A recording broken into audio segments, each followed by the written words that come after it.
poder escapar.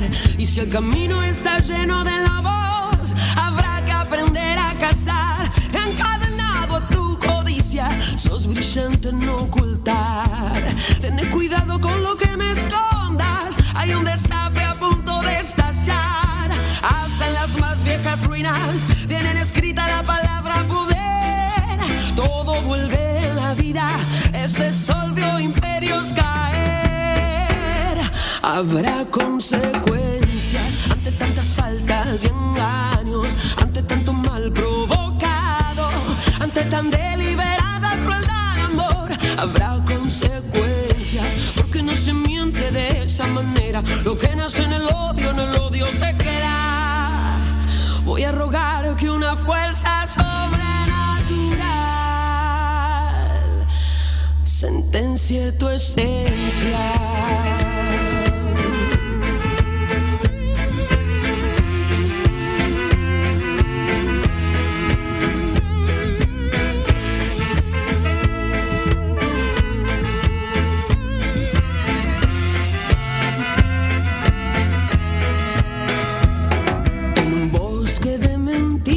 Estamos perdidos sin poder escapar. Y si el camino está lleno de lobos, habrá que aprender a cazar. Encadenado a tu codicia, sos brillante en ocultar. Ten cuidado con lo que me escondas, hay un destape a punto de estallar. Hasta en las más viejas ruinas tienen escrita la palabra poder. Todo vuelve en la vida, este sol vio imperios caer. Habrá consecuencias ante tantas faltas y engaños, ante tanto mal provocado, ante tan deliberada crueldad, amor. Habrá consecuencias porque no se miente de esa manera. Lo que nace en el odio se queda. Voy a rogar que una fuerza sobrenatural sentencie. El Destape, líder en streaming político nacional durante el mes electoral. 21 millones de visualizaciones que ponen al Destape como el principal medio de referencia política en el mes más caliente del año. Gracias a seguir creciendo con un medio plural y de construcción colectiva. El Destape, cada vez más grande.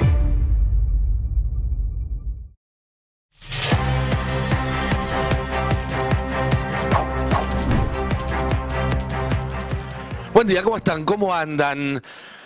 Ayer Milei volvió a Estados Unidos una vez más, número 14, 15, ya perdí la cuenta, y habló en un foro de negocios, donde se subió a la comparación que había hecho Trump en su momento entre la oposición en Estados Unidos y particularmente la oposición más de izquierda, en este caso el ganador de las elecciones, alcalde de Nueva York, Mamdani, con el peronismo en la Argentina, y dijo que son lobos rapaces disfrazados de corderos. Escuchémoslo. Es un honor estar acá rodeado de figuras tan destacables como el presidente Trump, un amigo tanto personal como de la República Argentina. También me alegra poder compartir el escenario con uno de nuestros más ilustres deportistas y orgullo de todos los argentinos, Lionel Messi.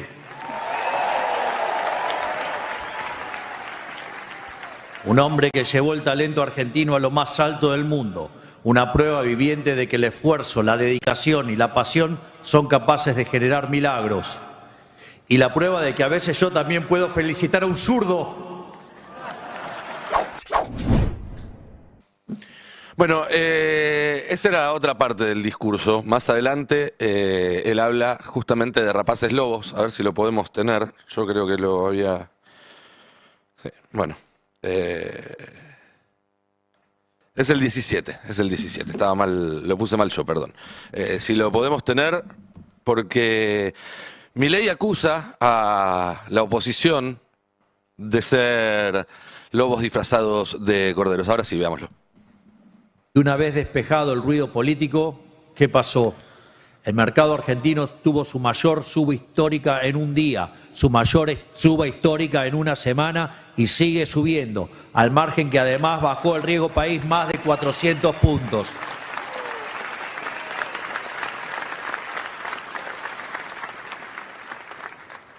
En definitiva, pasó lo opuesto exacto de aquel infame 12 de agosto de 2019, en donde protagonizamos uno de los mayores desplomes bursátiles en la historia del mundo por la mera posibilidad de que el kirchnerismo volviera al poder. Que dicho sea de paso, no es ni más ni menos que una de las sucursales del socialismo del siglo XXI y que en algún lugar de la costa este ha entrado. Aquí. Se disfrazan de corderos y son peor que el peor de los rapaces lobos. Bueno, yo cuando era chico también me costaba distinguir este de oeste, Javier. Quédate tranquilo que cuando crezcas eso lo vas a ir aprendiendo. Pero lo cierto es que son ellos los lobos disfrazados de cordero, los autoritarios disfrazados de demócratas, los que expropian a los argentinos en nombre de la propiedad privada, los empleados de la verdadera casta, disfrazados de servidores públicos. Milei dice, lo dijo ayer, lo dice en cada uno de sus discursos, que quiere desarrollar el capitalismo en la Argentina. Sin embargo, en la práctica lo que está pasando es otra cosa. Lo que está pasando es lo mismo que ya pasó durante la dictadura con Martínez de Hoz, durante el menemismo con Cavallo, durante el macrismo con buena parte de la plana mayor que se repite en este gobierno. Convertir al país en un paraíso financiero que funcione a partir de la canilla de dólares que dan las exportaciones primarizadas y la timba financiera en forma de deuda de corto plazo. Y el resultado está más cantado que rajuña las piedras. Por eso vemos todos los días, todas las semanas, noticias como estas. Digo, vemos los que entramos al destape, porque en otros medios no los vas a encontrar. Pero el recorte nacional que paraliza obras y empleo hizo que la construcción en La Rioja registrara una baja del 25,1%. 25,1% en agosto. Mientras que a nivel nacional el trabajo interanual registrado en el sector creció 1,8, la provincia del norte quedó 27 puntos por debajo de la media, lo cual da cuenta de un sector que a nivel nacional está mal, porque ese crecimiento de 1,8 es comparado con un año en el cual fue cero básicamente la obra, pero también que hay una enorme discriminación política entre algunas provincias y otras. Pasemos a la siguiente placa, que da cuenta también de la caída de ventas de insumo para la construcción en octubre, 7 por encima del año pasado, insisto, el año pasado era 0, se había desplomado un 27% y solo se recuperó 7, menos de una tercera parte de lo que se había perdido el año pasado. Para ver otro rubro, también tenemos 4 de cada 10 empresas electrónicas echó trabajadores en el tercer trimestre, 4 de cada 10 empresas electrónicas echó trabajadores en los últimos 3 meses. Y Milei, que sigue hablando de un país que no existe, en el cual se alinean los actores capitalistas. Escuchémoslo. Nosotros tenemos la vocación de alinear a todos los actores procapitalistas del país, que representan al menos 2/3 de nuestra sociedad. Es hora de construir un gran consenso capitalista en Argentina. Y esta gran coalición del crecimiento se encuentra con una nación en la que está todo por hacerse. Un país descapitalizado por años de dirigismo irresponsable que privilegiaba el consumo por sobre la inversión. Esto es tan así que, al día de hoy, el 70% de las importaciones en Argentina corresponden a bienes de capital e insumos productivos. El sector privado ya sabe lo que tiene que hacer, conoce las oportunidades y entiende que el momento para aprovecharla es ahora. Fruto de la capitalización que recién estamos comenzando a ver y que se irá acrecentando con los años, Argentina explotará recursos y hará crecer industrias hoy subdesarrolladas. Por poner a... Bueno, ¿cuáles son estos actores que supuestamente quiere alinear Milei? Porque, por ejemplo, uno dice, bueno, los grandes capitales nacionales. Los grandes capitales nacionales tenían un jefe de gabinete y un ministro de Interior hasta hace 5 días y hoy no lo tienen. Las pymes, Escuchemos, por ejemplo, a Julián Moreno, que es representante de APYME, la organización que reúne a todas las pequeñas y medianas empresas en la Argentina. En la empresa pago lo mismo, es casi un 11% de la masa salarial va a la RT. Es lo mismo que pagás de jubilaciones. Claro. O sea, Una RT que se supone está para cubrir al trabajador en caso de algún accidente laboral, pero la realidad es que si llega a darse esa lamentable situación, tampoco hay que te volver multimillonario, te garantiza una estabilidad por el resto de tu vida. Pasa Es, que las es compañías- muy magro, la verdad, porque se quedan con una comisión altísima. altísima, y las pasa que son Timbean compañías con la guita. son compañías de seguros a los cuales están de un lado, digamos, del mostrador, no están del lado de los trabajadores ni del lado de las pymes. Ni el empresario, claro. Entonces, sobre eso no se habla. Se habla sobre el costo laboral, que es básicamente quitarle derechos a los laburantes o ingresos, porque los topes indemnizatorios. Bueno, ¿sabes? Todavía no está el proyecto en principio, totalmente. ¿no? Hay toda una... Especulaciones. Están como de alguna manera tanteando el mercado, ¿no? A ver hasta dónde podemos ir y hasta dónde no, en función de cómo reacciona la sociedad. Bien, entonces para las pymes tampoco es la reforma. Dirán, es para todos los trabajadores informales, para los trabajadores precarizados. Es un argumento que se escucha a veces. Habló una representante del sindicato de repartidores de plataforma, que es casi, diría, el arquetipo de trabajador precarizado en esta época. Y tampoco cree que esta reforma que está presentando el gobierno vaya a beneficiarlos.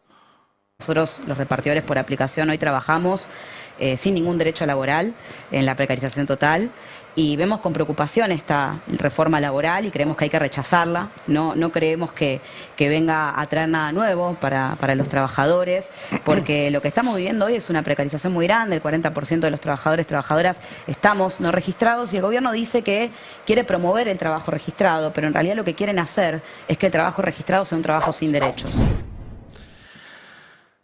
Entonces habrá que preguntarle a los trabajadores registrados si creen que esta medida o lo que pueda hacer el gobierno en materia laboral los beneficia. Bueno, Luciano Greco es delegado en Molinos Río de la Plata, una de las grandes empresas del país. ¿A ellos los beneficia esto? Bueno, tampoco.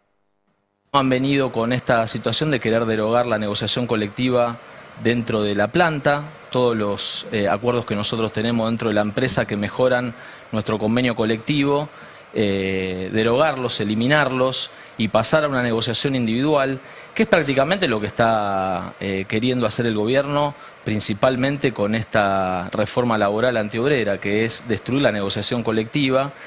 Y en el marco de ese conflicto, en una situación de debilidad, porque tenemos una recesión que está marcada y golpea a la industria de la alimentación, con la unidad de los compañeros, con una comisión interna que siempre ha ido de frente, que ha unido a los trabajadores, se ha podido resolver con una cláusula no despido, una situación que había arrancado muy complicada, con 10 compañeros despedidos que estamos peleando por su reincorporación.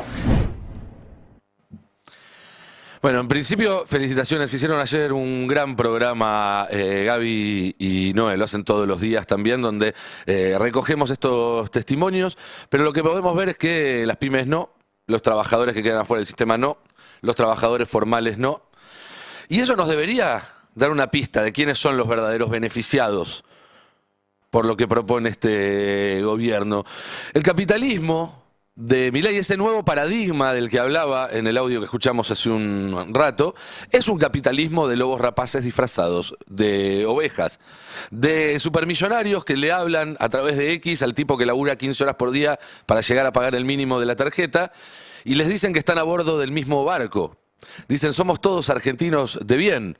No como los cucas, no como los musulmanes, no como los judíos, no como los inmigrantes, no como los pobres, no como las mujeres o el enemigo de turno que elijan para construir esa falsa rivalidad y generar grietas, generar divisiones dentro de quienes vivimos de nuestro trabajo, que básicamente somos todos los perjudicados por las decisiones que toma el gobierno de Milei. Y entonces ahí tenés a los pelagatos que salen a defender a Galperino, a Elon Musk, en nombre de una supuesta prosperidad compartida.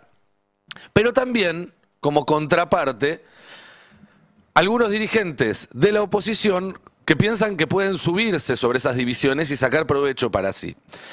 Ayer escuchaba un dirigente peronista, un tipo con muchos años de militancia, que encabezó también durante mucho tiempo una organización muy grande, con un laburo territorial muy, muy desarrollado en todo el país, un laburo muy respetable. Y como no pasa por polemizar por él, y como digo siempre hay que discutir mucho de ideas y poco de personas, no vamos a pasar el tape, elegir no pasar el tape, sino simplemente discutir el argumento. Y el argumento que decía él es, hoy los trabajadores formales son una minoría, la reforma afecta a una minoría, entonces ¿por qué preocuparnos por esa reforma? ¿Por qué preocuparnos por una minoría? Pensemos en las mayorías. Y la verdad que es una aproximación muy problemática este asunto, porque claramente entiendo que no alcanza con defender los derechos solamente de los trabajadores formales. Eso ha quedado claro con los resultados del 23 y los de la elección del mes pasado. Pero generar divisiones artificiales dentro de una clase trabajadora que está toda agredida por este sistema es un problema. Y Perón decía que había una sola clase de personas que eran las que trabajan. Y yo eso lo interpreto de una forma, que es que hay trabajadores que pueden garantizarse una vida digna con el fruto de su trabajo, en blanco, también en negro. Hay mucha informalidad de clase media, media alta en la Argentina, sin duda. Y hay trabajadores que no, trabajadores que laburan mucho, en blanco, en negro, informal, formal, 8, 10, 12, 15 horas, pero que no llegan y no tienen ningún tipo de red, ni comunitaria, ni estatal, que los sostenga. Pero son todos trabajadores y están todos agredidos por este sistema. Y la culpa de que los del segundo grupo no tengan derechos, no tengan garantías, o por lo menos esos derechos y esas garantías no se cumplan, no es culpa de ellos, no es que son vagos, no es que son chorros, no es que son negros. Es culpa de un sistema en el cual se rompen el lomo y igual no llegan. Un sistema económico, político y cultural diseñado para seguir quitando dinero de la base, donde evidentemente faltan recursos, y no solo en los bolsillos, en las obras de infraestructura, en los servicios públicos de calidad y demás, para ponerlo donde evidentemente sobra, que es en las cuentas bancarias de los Elon Musk, de los Galperín, de los supermillonarios, a los cuales tener 100 palos más, 500 palos verdes más, no les cambia en absoluto ninguna ecuación. Y todos los que tenemos que salir todos los días a ganarnos el mango, los que no podemos elegir si hacerlo o no, estamos del mismo lado en esta historia. Nos guste o no nos guste, nos represente más un partido, un candidato u otro. A la larga estamos todos hundiéndonos en el mismo barco. Incluso si votaste a La Libertad Avanza, incluso si sos dueño de un par de hectáreas, de una pyme, la verdad es que Elon Musk no te va a dar un lugar en el cohete a Marte, porque vos le lleves el sellito que dice que votaste a Milei. Ellos sí entienden, los supermillonarios, que son parte de una casta y que solamente pueden vivir cada vez más aislados de una sociedad cada vez más precaria. Ellos también entienden muy bien que la democracia no es compatible con su proyecto. Y están dispuestos a sacrificar a la democracia y a millones de personas, y al planeta también quizás, para seguir acumulando y acumulando y acumulando y acumulando. Del otro lado, muchos todavía no se dieron cuenta, y a los otros obviamente nos cuesta mucho explicarlo. Por ejemplo, está ese argumento que pegó por todos lados esta semana. Lo trajeron desde Nueva York, pero también se repitió en Estados Unidos, en Argentina, y que tiene que ver con: si le subís los impuestos a los más ricos, entonces se van a otro lado y se llevan la plata, y entonces tenés que bajarles impuestos, no subírselos. Eso, primero que nada, es falso. Es totalmente falso. El nivel de los impuestos es solo uno de muchos factores que tiene en cuenta un inversor a la hora de decidir dónde poner la plata. Si no fuera así, no habría ni uno en Nueva York, que ya es una de las ciudades con los impuestos más altos del mundo. No solo los impuestos más altos del mundo. Alquilar una oficina en Nueva York te sale 4, 5, 10 veces más que una oficina parecida en Kansas, 20 veces más que una oficina parecida en México o en Buenos Aires. Tomar un taxi te sale 4 o 5 veces más. Una cena te sale por lo menos el doble o el triple. Y sin embargo, qué sorpresa, la gente que tiene mucha guita prefiere seguir teniendo una vista sobre el Hudson River y no venirse a Callao y Santa Fe. No es el único factor que cuenta. Hay cosas que no se pueden mover. Los recursos naturales no se pueden mover, las obras de infraestructura no se pueden mover, los equipos de trabajo grande no se pueden mover. Hay factores que cambian, como la distancia de un lugar a otro, el uso horario. Y hay valores simbólicos, culturales, de estatus que no se miden con dinero. Y también están las leyes. Existen los impuestos de salida, existe la participación de los trabajadores en las empresas para que puedan votar si irse o no de un país a otro, los controles de capital, que a este gobierno no le gustan pero los aplica. Existen otras herramientas y habrá otras que todavía no existen y habrá que imaginar, que habrá que pensar. Pero incluso si hacemos de cuenta que esto es cierto, que si subís un poco de los impuestos todos los millonarios se van, eso no les daría la razón, sino que pondría en evidencia que vivimos en un sistema en el que la democracia corre para un solo lado. Es lo mismo que el chiste del riesgo Cuca. Somos muy demócratas, pero solo si elegís lo que nos gusta. Si no, te desfinanciamos, te causamos una crisis, tratamos de romper todo para que a nadie se le ocurra volver a apartarse del caminito. Es la amenaza de Trump, que a esta altura del partido sabemos tuvo una gran influencia en el último resultado electoral. Esos son los verdaderos lobos rapaces que se disfrazan de corderos preocupados por la propiedad privada. Esto está asociado a un cambio de paradigma que se dio en Argentina en los últimos años. Estamos reencontrándonos con la fe en que la propiedad privada y el libre ejercicio de la misma, dentro de los márgenes de la ley, son el único camino para alcanzar la prosperidad. Y necesitamos asentar este cambio para que cada día menos gente sufra por la pobreza, para que cada día más gente pueda perseguir sus sueños, ya sea tener una casa en la cual criar a su familia, ya sea tener un auto que siempre quisieron, o sea poder empezar un negocio.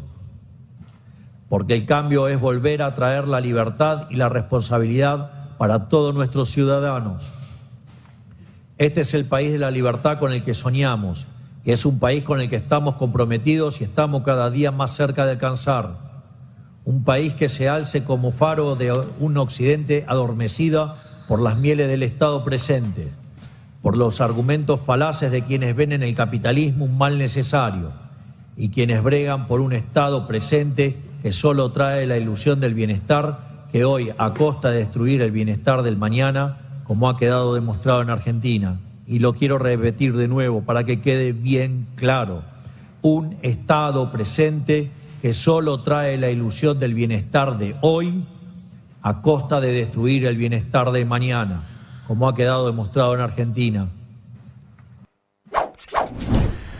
Bueno, de nuevo, está invirtiendo absolutamente la realidad, porque la propiedad privada que protegen Milei y los suyos es la de los poderosos que se sientan encima de una torta de plata mientras todos vivimos cada vez peor. Y la libertad que protegen es la libertad de esos poderosos para seguir explotándonos y seguir haciendo aumentar esa montaña de plata. Es la libertad del capital para no tener que rendir cuentas, ni contestar preguntas, ni pagar ningún tipo de impuesto. Y ese país en el que Milei tanto admira, un dato que leí ayer y que me parece espectacular, y con esto voy terminando. A principios de la década del 80 en Estados Unidos, el promedio de edad de las personas que compraban su primera casa, su primer departamento, su primera vivienda era de 27 años. 40 años más tarde, a principios de esta década, era de 33 años. Es decir, en 40 años hubo que ahorrar 6 años más, laburar 6 años más para acceder a eso. Hoy es de 40 años, es decir, en solo 5 años se corrió 7 años más esa vara. La propiedad privada, cuando se concentra, deja menos para los demás, porque hay una cantidad limitada. Entonces, obviamente, que si Elon Musk puede sentarse sobre una fortuna de, según calculan, dentro de poco tiempo, $1 trillón,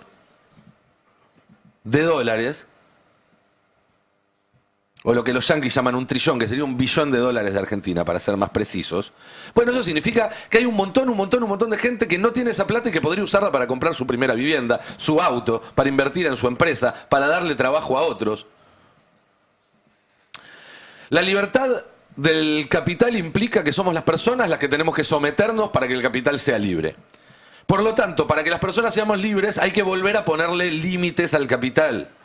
Y esa es la discusión más importante de esta época. En Nueva York, en Buenos Aires, en Londres, en Turquía, donde se les ocurra.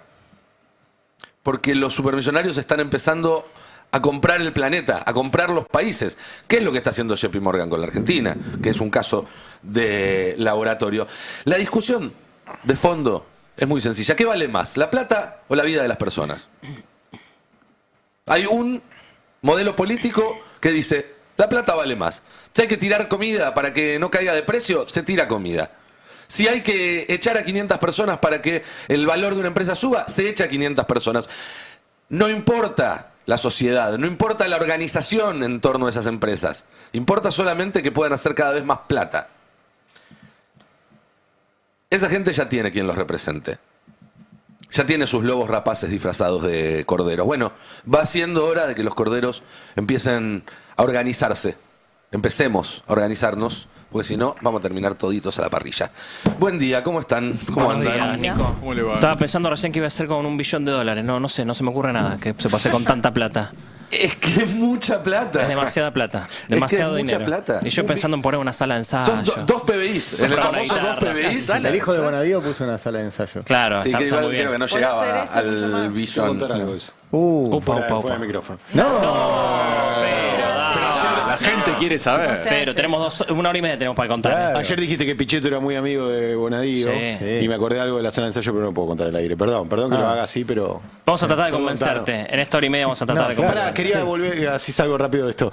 $1 billón, para que nos entiendan también la audiencia. 1 millón de millones. $1 millón de millones. 1 millón de millones de dólares es la fortuna que se calcula que va a tener Elon Musk de acá al final de esta década. Son los números que Atauche no puede leer. Más Claro, o menos. sí, Son tiene muchos exactamente, ceros. son los números que Atauche No lo culpo puede igual, leer. no lo culpo. No, y para que se hagan una idea, ¿se acuerdan cuando se hablaba de Slim como el tipo más rico del mundo? No fue hace tanto, fue hace 15, 17 años. Tenía 20.000 millones de dólares, 30.000 millones de dólares, que es mucha plata. Pero ahora estamos hablando de gente que tiene 20 veces esa cantidad de guita. Es realmente impresionante cómo se está concentrando el dinero en esta época. Claro. Sí, en un proceso donde la pandemia profundizó y acrecentó, y también como el capital genera capital, sobre todo en este mundo tan financiarizado, bueno, las proyecciones de eso son muy peligrosas. Por eso se habla del impuesto a los ultra ricos en todo el mundo, porque ya es una especie de competencia entre estas personas individuales y estados enteros. Pero este triunfo de Mandani me parece que lo empieza a poner en discusión todo eso, porque su campaña fue, le vamos a poner impuestos a los ricos. Sí. Entonces hay un sector de Estados Unidos que me parece ya empieza a tomar conciencia. Me parece que en realidad cada vez más gente se está dando cuenta que esto es insostenible. De hecho, me parece que fue el diagnóstico detrás del triunfo de Milei. Esto es insostenible y hay alguien que dice que va a romper todo. Bueno, apostemos una vez por el que dice que va a romper todo. Lo que falta es empezar a darle una carnadura política a esa idea de, che, la vida de la gente no está valiendo nada y hay gente que se está quedando con más plata que nunca antes en la historia. Ahí hay un problema de distribución.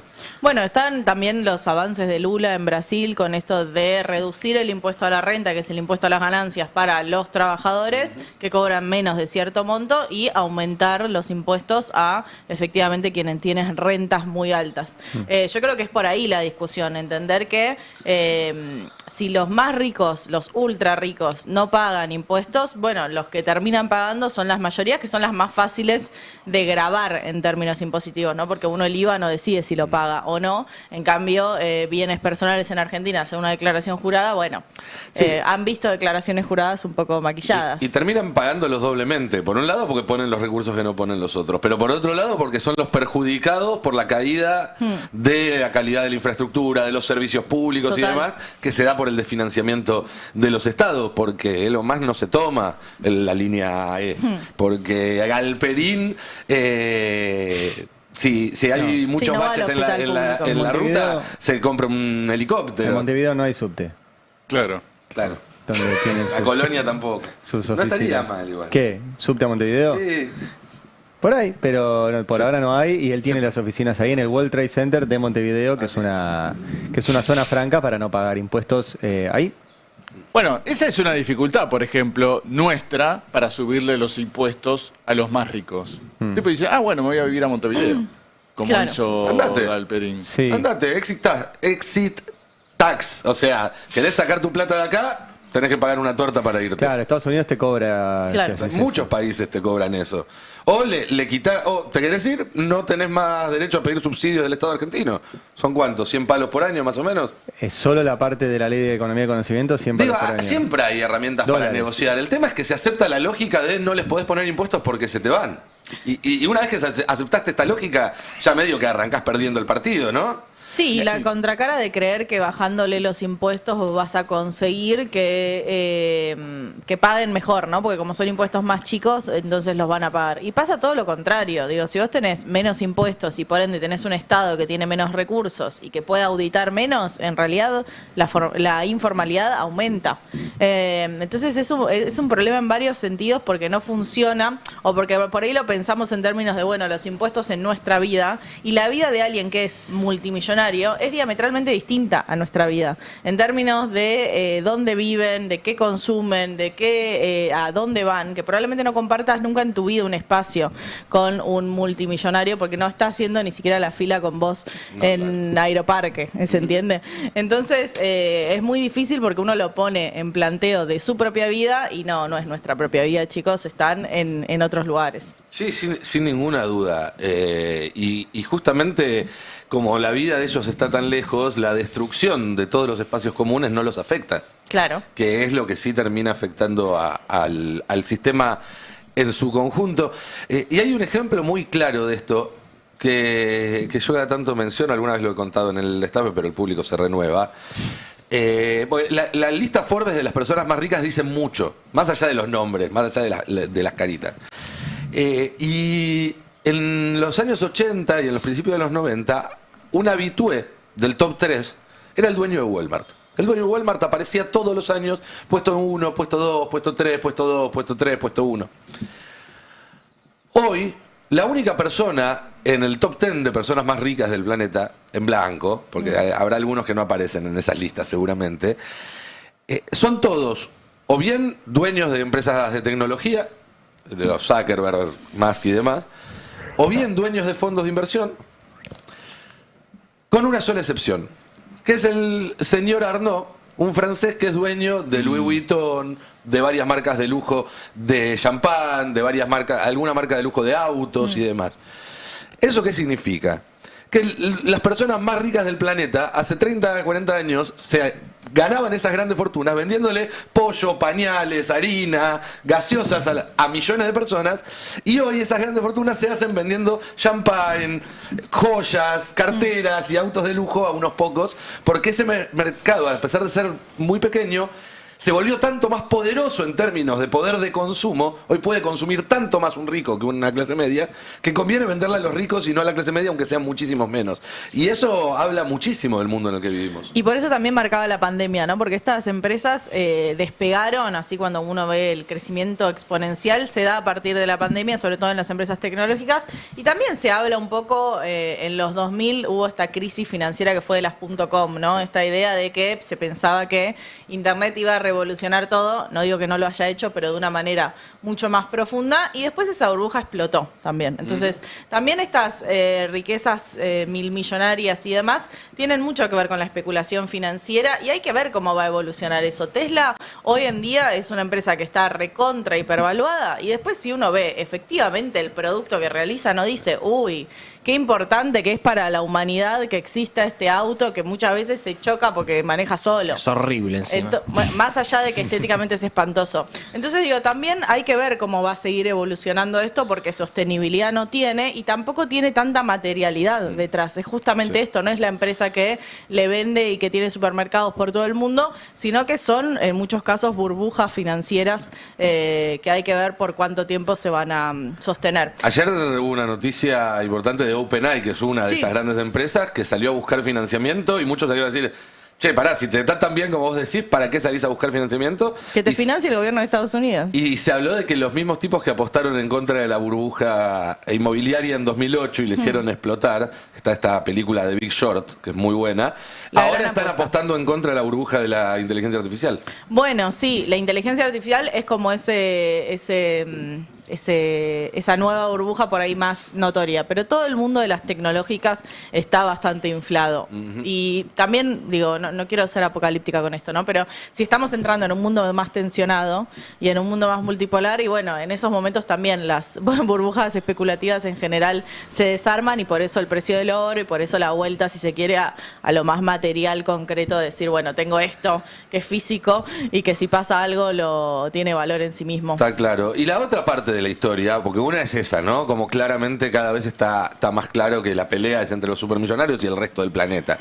La otra parte es cómo todos estos supermillonarios se suben sobre varas morales, sobre incluso normas naturales de la economía, hasta que les empieza a jugar en contra, y ahí va Elon Musk a pedirle a la Casa Blanca que no importe autos de China, o va a Mercado Libre, como lo escuchamos hace un par de días, a pedirle por favor que no deje de entrar a Temu, a Shein y demás, ¿no? Entonces, siempre que te digan esto es así porque es así, dudalo. Sí. Es impresionante, no sé si vieron la cuenta de Twitter de Galperín estos días, las cosas que compartió a partir del triunfo de Mamdani en Nueva York. Sí.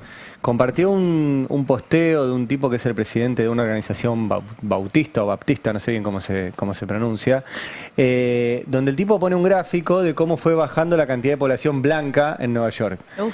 Entonces, la explicación que dan, dicen, no es que Nueva York votó, sino que Nueva York se perdió porque hay un montón de negros, inmigrantes, musulmanes y qué sé yo, que ahora son más que los seres humanos. Claro. Que son los blancos. Pero el tipo comparte ese tipo de publicaciones y las mismas publicaciones que comparte Elon Musk. O sea, los tipos tienen la misma visión. El problema es que Nueva York dejó de ser mayoría los seres humanos, que para ellos son los blancos, y ahora hay otros seres humanos que votan a un tipo que va a terminar hundiendo a Nueva York en la pobreza por ser musulmán, socialista y joven. Es muy impresionante. No sé si otros seres humanos, pero otros seres dicen. Hay otros seres, no hay seres humanos. No los trata como humanos. Es el mismo Galperín que la otra vez comentó que estaba muy preocupado porque abrió una mezquita en Olavarría. No, y el que dijo que había dos nuevos estados musulmanes en Europa, Francia e Inglaterra, porque los dos se pronunciaron en contra del genocidio en Gaza. O sea, es notable la pobreza / pereza intelectual, porque tiene tiempo para educarse un poquito, hombre. O sea, y tonto no es, ha hecho un gran producto. Yo sí me destaco eso. Es impresionante lo que hizo Galperín. En términos comerciales, de producto, sí. O sea, anda bien, la vio, o sea, no hay ahí, está bien, copió un modelo, agarró eBay, lo trajo acá a la Argentina, lo hizo, lo desarrolló y está bien. El tema es la pereza intelectual para tener un país. O sea, pensar solamente en su fortuna personal, cuál es su capitalización bursátil y encima exponerse a decir que todos los que no piensan como él ni siquiera son seres humanos. El Twitter de él parece el Gordodán. Bueno, me parece que también idealiza a los multimillonarios con una determinada cabeza y en realidad me parece que lo que hemos visto en los últimos años, sobre todo con las redes sociales, es que han quedado expuestos también como eso, como gente que se sube mucho a esa lógica de redes, compra mucho a veces las narrativas, porque es una narrativa muy yanqui europea esa de quejarse por los musulmanes, ¿viste? Eso es una cosa muy que no es argentina. Y digo, plantearse... Pero tampoco era argentino quejarse por lo woke. Y claro, también lo importamos, ¿no? Sí. Pero me parece que muy sensibles a lo que ven en redes sociales también. Más allá de lo que uno piensa de que tienen alguna información tipo privilegiada sobre cuestiones a nivel internacional. Bueno, en general, su vida es eso, digamos. Decilo, son más bien brutos. Un poco sí. Son brutos, pero son nazis también, y Milei lo comparte. Claro. Milei comparte esta amenaza contra la sociedad occidental, y cuando piensan en la sociedad occidental piensan solo en las personas blancas propietarias. Y bajo ese manto, bueno, todo lo demás es un peligro y es una amenaza para esa sociedad que nunca existió y que nunca existió en América Latina, de nuevo. Digo, son discusiones como...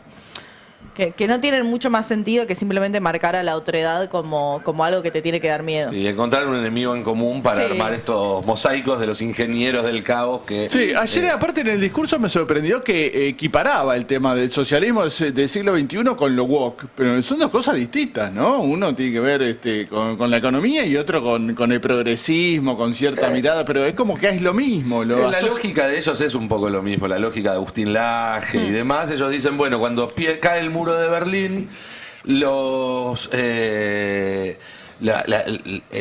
izquierda se replegó de la economía porque había perdido esa batalla y se dedicó a la batalla cultural. Eso es lo que dicen ellos, ¿no? Entonces, lo woke es la izquierda queriendo entrar en la sociedad occidental por abajo, lo que no pudo meterle por arriba. Y evidentemente la lógica, la continuidad es, bueno, ahora que ganan elecciones los woke, van a volver a meternos el comunismo y el socialismo. No cierra por ningún lado, porque no es una lógica. Se mueren. ¿Te puedo contar un chismecito? Hace 2 días me crucé con una persona importantísima del entorno de Santiago Caputo en la Casa Rosada. Inmediatamente después del triunfo de Mamdani en Nueva York, en broma le dije, che, viste, tremendo, le ganó un musulmán a Donald Trump, y él me dijo, sí, a nosotros también nos ganó un musulmán, y señalaba el despacho de Lule Menem. Sí, bueno. No. Porque están en esa Sí, ellos. están recontra en Me viene esa. a cuento a todo esto. También aceptando una derrota, ¿no? Diciendo, bueno, estamos Semanas atrás liquidados. hubo un cruce, no me acuerdo si con Romo y Menem. Todo el tiempo. En Twitter. Sí, sí, porque hace Romo rato. atacaba a la colectividad musulmana y Menem Martín Menem medio que le puso los puntos. Sí, públicamente. Y Sharif Menem también. Sí, hay un problema ahí entre ellos por este tema. Un conflicto de Medio Oriente en la Casa Rosada. Lo tremendo, ¿no? Una pelea de nazis contra nazis. No, y además la escenificación del musulmán como el terrorista, ¿no? O sea, Sí. si vos vas en el subte y ves un musulmán con una valija, te metieron en la cabeza que ese señor tiene una bomba y que va a explotar. Y si vas con un redneck yankee que se le ha pasado dando vueltas por el mundo, matando gente para quedarse con negocios, te quedas tranquilo. Es tremenda la configuración de ese tipo. Es un escenario distópico. Porque, termina, perdón. No, que es el mismo ejemplo que da Milei, viste que él dice que el socialismo, el comunismo ha sido asesino. ¿Por qué? Toma el ejemplo de Stalin, que efectivamente fue un gobierno asesino, y dice, bueno, el comunismo mató mucha gente. ¿Y cuánta mató el capitalismo? No solo de guerras, sino de hambre. ¿Cuántas mata? ¿Y cuántas mata de forma innecesaria además? Porque alcanza para todos. El problema es que se reparte mal. Es muy tremenda la construcción. Por eso vos contabas siempre lo de la percepción de los europeos de quién ganó la guerra, el rol de Hollywood. Yo lo escuchaba de vuelta al titular del Inca decir, ¿y para qué tenemos cine argentino? Y para contar cosas que si no solamente vemos la versión de Hollywood y pensamos que toda la gente que es musulmán va a explotar al lado nuestro y un judío no. Y los rusos son malos. Y los rusos son malos. O sea, todos vimos Rocky, ¿no? El malo era el ruso. Prepárense para la andanada de malos chinos ahora, ¿no? Es que sí. Va a pasar Debería, eso. sí. El único motivo por el cual hasta ahora no pasaba era que esos mismos estudios querían vender esos productos al mercado chino. Claro. Pero si el desacople que está habiendo en los últimos meses y años continúa, obviamente que va a empezar Pero a hubo ser así. mucho. ¿Se acuerdan del suplemento ese que hacía José Pablo Feynman sobre cine? Que era maravilloso. Claro. Y en un momento contó de cómo eran las películas de los zombies. Que los zombies era la plena época del macartismo. Los zombies eran personajes infiltrados en nuestra sociedad que se andaban pululando y nos contagiaban.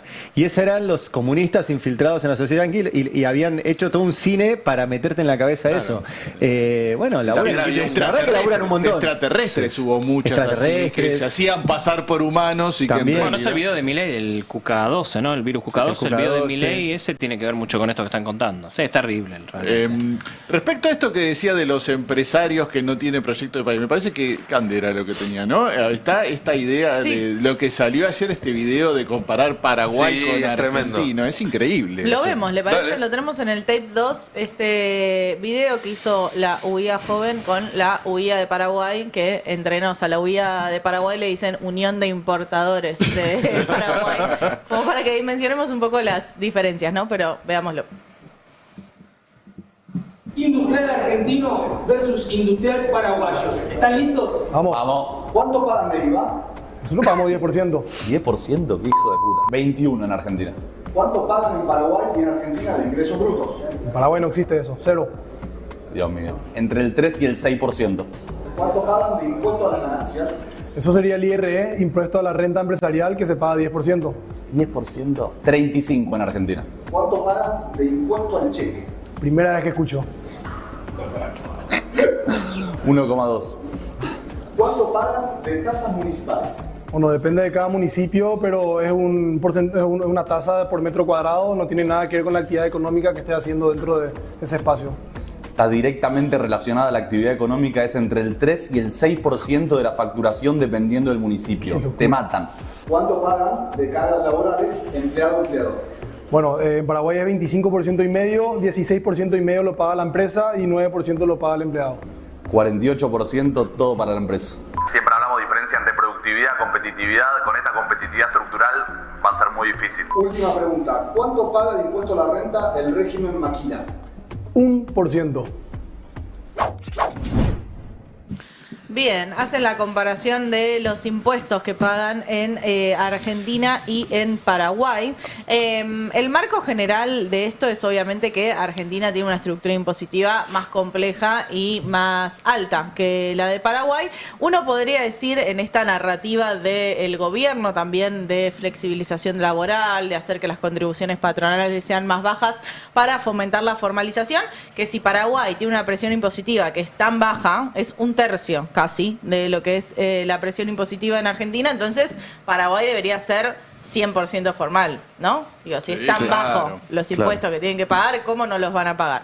Bueno, no pasa eso. En la placa 4 tenemos un poco el mercado laboral de Paraguay, donde más del 60% de los trabajadores están y se encuentran en la informalidad total. Obviamente que ese número aumenta en las áreas rurales, donde casi el 75% está informal, o sea, solo un 25% tiene algún tipo de formalidad. Las mujeres están más informales que los varones en todos los segmentos, pero en cada rubro que uno encuentra dentro del sector económico paraguayo va a encontrar una formalidad muchísimo más alta que la de Argentina, incluso con un esquema tributario que es de los más bajos de la región. Paraguay no es un paraíso fiscal, pero se dice que es casi un paraíso fiscal. Y te agrego un dato más que me parece que es el que falta en ese video. El porcentaje del PBI paraguayo que se explica por la industria es del 10% y en la Argentina es de por lo menos el 20% y viene retrocediendo. Con lo cual, uno hasta podría decir, mirá, se cobran más impuestos para poder tener un país más industrializado, no al revés.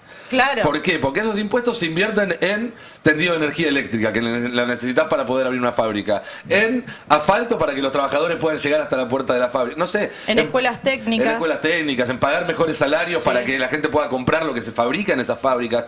Es decir, hacer esa comparación y no comparar el resultado, comparar solo las premisas y decir, che, mirá, él paga menos impuestos que yo. Sí, bueno, pero probablemente vos en Paraguay no podrías tener la fábrica que tenés. Yo no sé a qué se dedica el empresario argentino que sale en ese video, pero lo más probable es que en Paraguay no podría hacerlo, sobre todo porque si pudiera hacerlo en Paraguay, mejor que en Argentina, ya lo habría pero aparte, mudado a Paraguay. más allá de tu negocio, lo que decís vos es qué mirada de sociedad tenés, qué modelo de país es el que está. Porque esto de idealizar Paraguay y Perú es una cosa que no se puede creer, porque no tienen inflación, porque es más estable. Bueno, pero ¿qué cantidad de pobres tenés? ¿Cuánta gente está educada? De hecho, ¿por qué vienen tantos paraguayos y peruanos acá? ¿No? Porque eso es evidente. Pero además, Paraguay, que uno asocia al contrabando desde hace añares, una economía que sobrevive en la informalidad total, tener eso como modelo Argentina es una cosa que no se puede creer. Es un modelo de subdesarrollo, eso estoy totalmente de acuerdo. Ayer lo levantaba Maggie López, que es amiga paraguayóloga, como le gusta que le digan, y hablaba de esto, ¿no? De la realidad socioeconómica de Paraguay y cómo es tan difícil comparar Paraguay y Argentina. Tuvieron un desarrollo muy distinto. Paraguay nos puede echar la culpa por la guerra que hicimos tanto con Argentina y con Brasil y que rompió su desarrollo. Digo, Paraguay venía en su ciclo de independencia mucho más desarrollado en términos sociales y económicos y la destrozan a Paraguay. Y Paraguay termina siendo un destino donde muchas empresas agroexportadoras triangulan facturación, digamos, salen exportaciones de Paraguay que efectivamente no se producen en Paraguay. Paraguay permite esa flexibilidad en las declaraciones que, bueno, exportan más de lo que se produce en su tierra. Exportan más soja que lo que siembran. Bueno, toda la historia, historia es larga, ¿no? Pero los robos de autos muchas veces terminan en Paraguay porque en Paraguay no existe esta idea de registrar las autopartes de los autos. Es un destino en muchos casos de contrabando, pero también de mucha informalidad y sobre todo, bueno, de cuestiones sociales que no están resueltas. No es el caso de Paraguay, pero sí de Perú. Perú tiene un problema de analfabetismo en las niñas. Digo, es algo que Argentina no tiene hace más de 100 años. Y Perú hoy en día tiene ese problema, donde las niñas no las mandan a la escuela hasta un momento y después se quedan en la casa cuidando al hermano, cuidando a la tía, cuidando a alguien y no terminan la primaria. Entonces, si el horizonte de este gobierno y sus amigos es mandarnos a ese destino, bueno, obviamente que va a encontrar resistencias sociales, pero no es ningún destino deseable y además no funciona. Porque la idea de la reforma, por lo menos la narrativa, es, bueno, esto hace que formalicen más. No, mentira. Acá me lo acabas de mostrar vos, huí a Argentina. Absolutamente, y lo demuestra también la historia, porque no es la primera vez que se hace una reforma de este tipo. Y de hecho, este propio gobierno, en sus primeros 2 años, pasó varias medidas que también apuntaban a lo mismo, a flexibilizar el trabajo, y el resultado no fue más empleo, sino, por el contrario, un poco menos. A todo esto, se está hablando de una contrarreforma laboral. Finalmente, desde el peronismo, desde la oposición, no solamente oponerse, no solamente decir esto no nos gusta, sino decir, che, nosotros también tenemos una propuesta sobre este asunto. ¿Es así? Sí, porque tenía que ver con lo que comentabas en la editorial, ¿no? Porque también está marcar un poco los ejes del debate, porque se va corriendo tanto la frontera de lo posible y de lo no posible, que acá, bueno, entramos en una cosa, vos hablabas, bueno, el impuesto a los ricos. Acá se va a hacer una reforma impositiva que es al revés.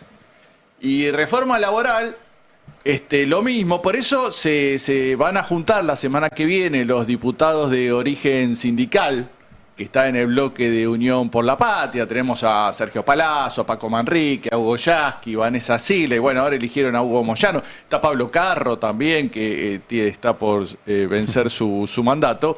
Y van a juntar todos los proyectos de modificación de las leyes laborales que presentaron en los últimos tiempos. Hay incluso algunos antiguos, como el que presentó el ya fallecido Héctor Recalde, de participación de los trabajadores en las ganancias de las empresas. A buena hora se acordaron. Claro. Está en la Constitución desde hace más de medio siglo. Totalmente, pero hay muchos de, por ejemplo, trabajo en plataformas, utilización de la inteligencia artificial, la ampliación de la licencia parental, protección contra el despido sin causa, el derecho a la desconexión digital, bueno, un montón de cosas que va exactamente en la dirección contraria. Sin ir más lejos, durante la campaña del 23 se estaba discutiendo la reducción. La reducción, horaria. claro, y a eso iba la reducción de las horas trabajadas, que es algo que ya se empezó a poner en práctica y se aprobó en muchos países del mundo. En Europa se empezó a poner en práctica. Tenemos un par de recuadritos a propósito de eso, porque este año, hace un par de meses, el Consejo Económico Metropolitano elaboró un trabajo. Tenemos, por ejemplo, la placa 1 sobre la jornada máxima legal en el mundo. Y vemos que Argentina está en lo máximo. Son 48 horas semanales. No hay ningún país que tenga más de 48 horas semanales, sino por el contrario, no sé, en Estados Unidos legalmente es hasta 40, Ecuador dice 40, y bueno, Francia 35, bueno, distintas modalidades, nunca más de 48 horas semanales. Estamos hablando de una semana, de 6 jornadas laborables, 8 horas, 48, ¿no? ¿Por qué 6? Y porque está así estipulado en la ley. Nos recagan. Son 48. Bueno, ya de por sí. Ya de por sí es mucho. En realidad depende mucho de los convenios también, ¿no? Comercio Claro. tiene un convenio de 6, otros tienen convenios de 5. Nos están recagando, chicos. Sí, sí. Y después en la otra Viste cuánto placa. tarde, Gary, tenés 40 Se dio ya. cuenta. En la otra placa que dice reducir la jornada laboral genera empleo. Por ejemplo, Corea del Sur dice la semana laboral se redujo de 44 a 40 horas y el empleo creció un 12,3%. Y en Colombia, la reducción progresiva de 48 a 42 horas generó más de 1,5 millones de trabajo. O sea, en vez de ir hacia donde estamos yendo nosotros, que es la ampliación de la jornada laboral, ellos fueron en el camino contrario y se generaron muchos más puestos de trabajo, ¿no? Alguien tiene que cubrir esas cuestiones. Pero bueno, veremos. Es algo que van a presentar, juntando todos esos proyectos y ordenándolos, piensan hacer un plexo legal diferente al que va a presentar una especie de contrarreforma laboral. Tengo una consulta. Al armar estos proyectos, ¿se estuvo en consulta con los sujetos de ese derecho? Por ejemplo, cuando se arma el proyecto de trabajo en plataformas, ¿se consultó con pibes que están pedaleando 10 horas por día bajo de la lluvia o se hizo desde un despacho? Porque... Digo, al gobierno lo apoyan los empresarios porque lo beneficia, pero también porque el gobierno fue y se sentó con ellos para armar una ley. Y entonces es lógico que después los empresarios hagan todo para que la ley salga. Si la oposición quiere, por ejemplo, que la gente salga a la calle para bancar su proyecto, debería ser que la gente sienta que ese proyecto es propio, ¿no? Claro. Esto que tanto se dijo después del resultado del 26 de octubre, hay que escuchar, hay que escuchar, hay que escuchar. Bueno, ¿a cuánta gente se escuchó para armar esta contrapropuesta? ¿O es un collage medio de apurada para salir a... Desconozco si han trabajado conjuntamente con por ejemplo, los trabajadores de plataforma, pero tengo sí acá el proyecto que presentó Yasky, que es, y aparte es muy complejo, tiene muchos capítulos, me sorprendió eso, pero yo pensé que iba a ser más sencillo. Por ejemplo, establece un nivel de contrato, de celebración de contrato, sin que no requiere formalidades entre trabajador y empleador, pero sí que dice condiciones generales del vínculo, sistema de asignación de viajes, los criterios utilizados para establecer el algoritmo que determina la asignación de la tarea, la remuneración que se compondrá en forma imperativa en todos los casos, sin excepción de una suma mínima garantizada, zona geográfica asignada, procedimiento a seguir en caso de accidente, procedimiento a seguir en caso de devolución de producto, sistema y estándares de calificación del servicio. O sea, veo mucha regulación, como decís vos, si no está conversado de antemano, difícil, porque me acuerdo de cuando la provincia de Buenos Aires trató de intervenir en el tema, reaccionaron en contra. Reaccionaron en contra los... Pero bueno, a medida que se va haciendo más antiguo este empleo, me imagino que algunos de los trabajadores de ese sistema van a empezar a preocuparse. ¿Qué pasa? Me enfermé 2 veces y no cobré. Bueno, ese tema de... Hay un caso que se menciona muy seguido que pasó en Brasil hace unos años, no me acuerdo exactamente en qué ciudad, creo que era Ceará, pero no estoy de acuerdo. No estoy seguro. Que tenía por un lado a la izquierda, al Partido de los Trabajadores y demás, tratando de organizar un sindicato de Rappi o de Globo allá en Brasil sin mucho éxito, y que el intendente, que era de derecha, bolsonarista, lo que hizo fue armarles en distintos puntos neurálgicos de la ciudad unas estaciones donde tenían un locker donde podían dejar sus cosas gratuitamente, una ducha donde podían parar un rato, pegarse una ducha antes de seguir laburando, algunas facilidades donde descansar, etcétera, etcétera. Y claro, una vez que se empezaban a juntar ahí, sí, empezó a tratar de organizarlos y los terminó organizando para sí y no para un sindicato que en todo caso discuta mejores condiciones en otro sentido. Pero como que pareciera que falta esa parte, ¿no? La parte donde primero estableces un contacto más genuino, los ayudás a que se organicen, porque también es un laburo muy individualista y eso por lo tanto dificulta la organización gremial y demás.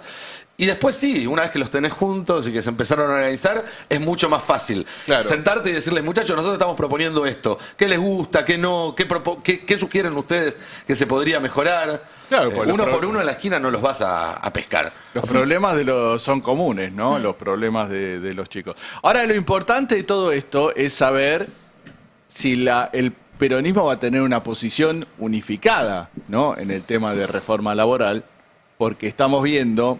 Por ejemplo, hoy Jalil va a estar entre los primeros convocados de Diego Santilli. Sí, ahora Jonathan nos va a contar al algunos Ministerio del Interior. Y se sabe, bueno, Jaldo ya dijo que estaba a favor de la reforma. Jalil, desde su entorno, no lo ha expresado públicamente, pero desde su entorno parecería que también maneja 4 diputados del bloque de Unión por la Patria. El sábado, en una entrevista en otra radio, Jalil habló... Te diría claramente en términos favorables a una reforma del tono del gobierno. Claro, ellos dicen hay que modernizar. Sí, exactamente. Hay que modernizar porque claramente muchos trabajadores no están siendo comprendidos, por ejemplo esto, dentro del trabajo formal. Pero bueno, ¿para qué lado? ¿Para proteger los derechos o para formalizar su informalidad de alguna Y mucho de manera. lo que proponen ellos no es una modernización, sino que es volver a 1860, 13 Claro. horas por día de laburo y demás.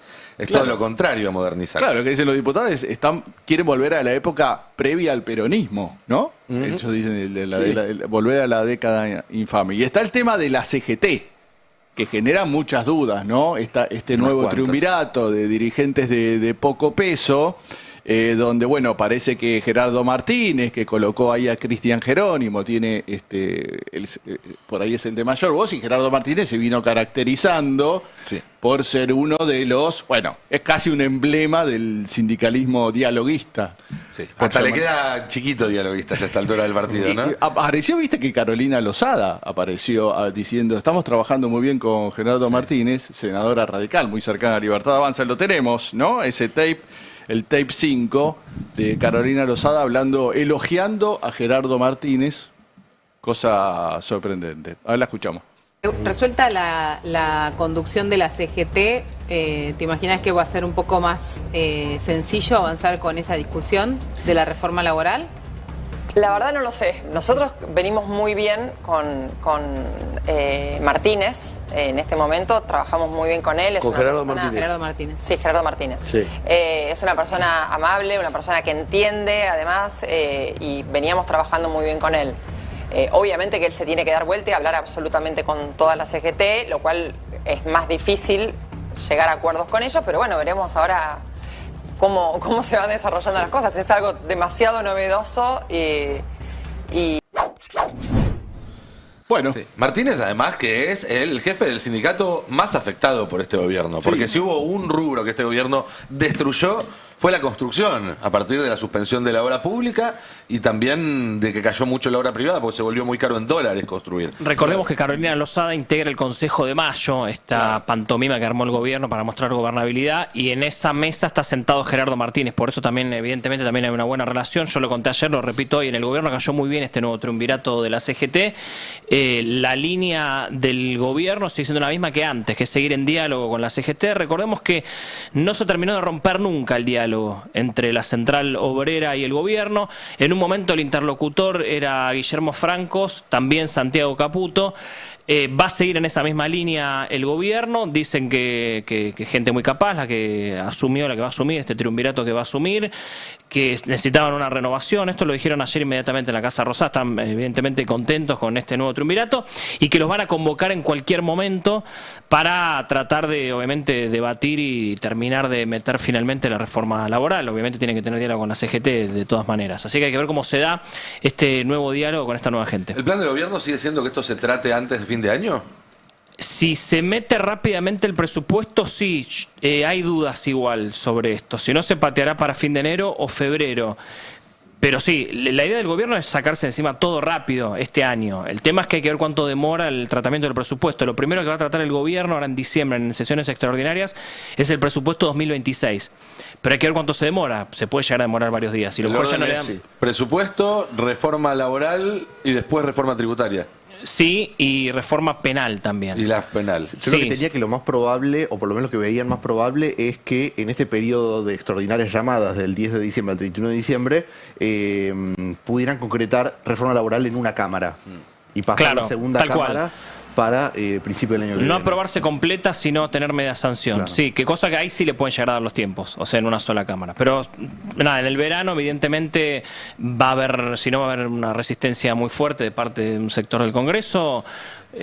Hay que decir también va a avanzar. Que muchas veces los gobiernos a esta altura del año anuncian un programa de extraordinarias muy ambicioso y que después se cae, porque la verdad es que vos podés convocar una sesión el 26 de diciembre y es muy difícil que tengas quórum. Claro. O sea, la ley te permite, pero de ahí a que convenzas a tus propios diputados y senadores a que vayan a poner el tujes en el asiento en la semana previa a la Navidad o la semana que hay entre Navidad y Año Nuevo, muy pocas veces recuerdo que sucediera efectivamente. Sí, y aparte que son temas complejos. Muy ¿no? ásperos. Todavía no conocemos la letra de la reforma laboral.